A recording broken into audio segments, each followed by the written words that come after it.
The story begins with the man named Jonah. He was a prophet, which meant it was his job to listen to God and deliver messages to the people of Israel.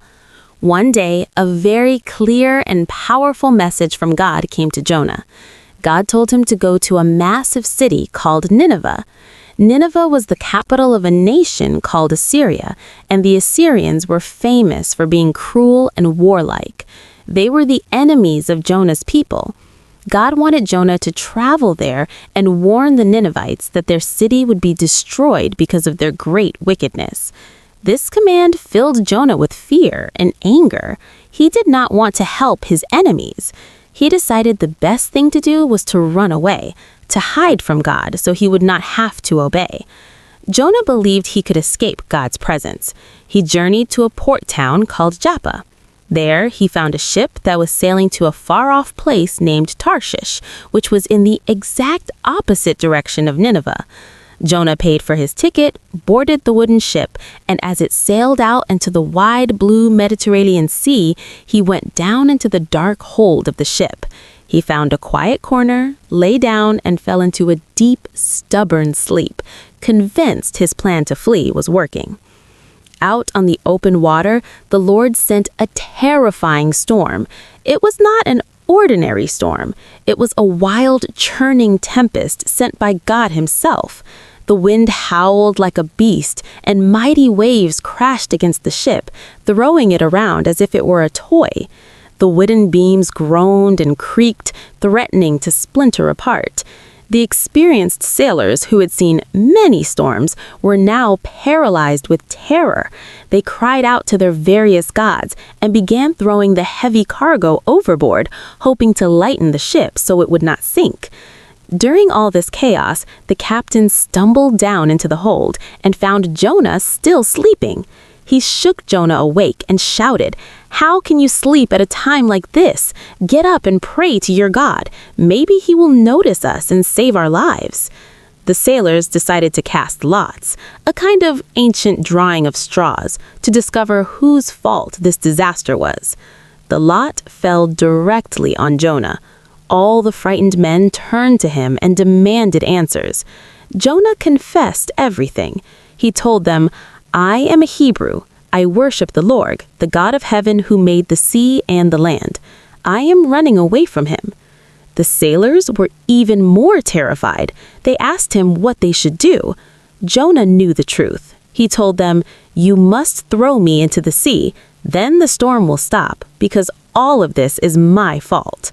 The men did not want to do it. They rowed even harder, trying to get back to land, but the storm only grew worse. Seeing no other choice, they prayed to Jonah's God for forgiveness, and then they lifted Jonah up and threw him into the raging, foamy water. Instantly, the furious wind stopped, and the sea became perfectly calm. Amazed, the sailors worshipped the Lord. Meanwhile, Jonah sank beneath the waves. But God had not abandoned him. The Lord prepared a truly enormous fish, the largest creature Jonah had ever seen. That great fish opened its mouth and swallowed Jonah whole. For 3 days and 3 nights, Jonah was alive inside the dark, strange belly of the fish. Inside the stomach of the great fish, Jonah was in complete darkness. It was wet, smelly, and terrifying. In that desperate place, Jonah finally stopped running. He turned his heart and mind back to God. He began to pray a sincere prayer of thanksgiving and repentance. He thanked God for saving him from drowning in the deep sea.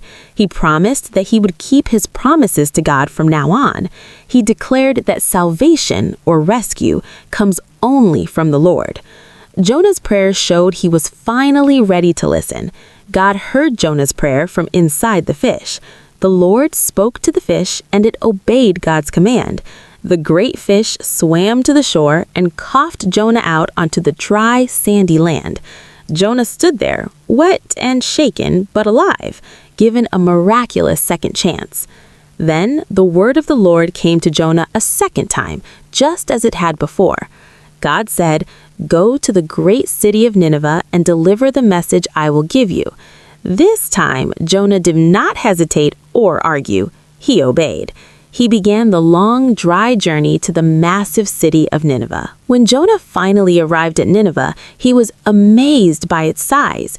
It was so big it took 3 days just to walk across it. Jonah went 1 day's walk into the city and began to shout the message God had given him. He cried out, "In 40 days, Nineveh will be destroyed." To Jonah's great surprise, the people listened. They believed God's warning. The message spread like wildfire from the ordinary people all the way up to the king of Nineveh himself. The king was so moved that he rose from his throne, took off his royal robes, and dressed in rough, sad-looking sackcloth. He even sat in a pile of ashes to show his sorrow. Then he made a royal command. He declared that no person or animal in the entire city was to eat or drink anything. Every single person and every animal was to wear sackcloth and pray urgently to God. Everyone was to stop their evil behavior and their acts of violence. The king hoped that maybe, just maybe, God would see their sincere change of heart and have mercy on them, sparing their city. And God did see. He saw how the people of Nineveh truly turned away from their wickedness. Because of their repentance, God, in his great compassion, decided not to destroy the city.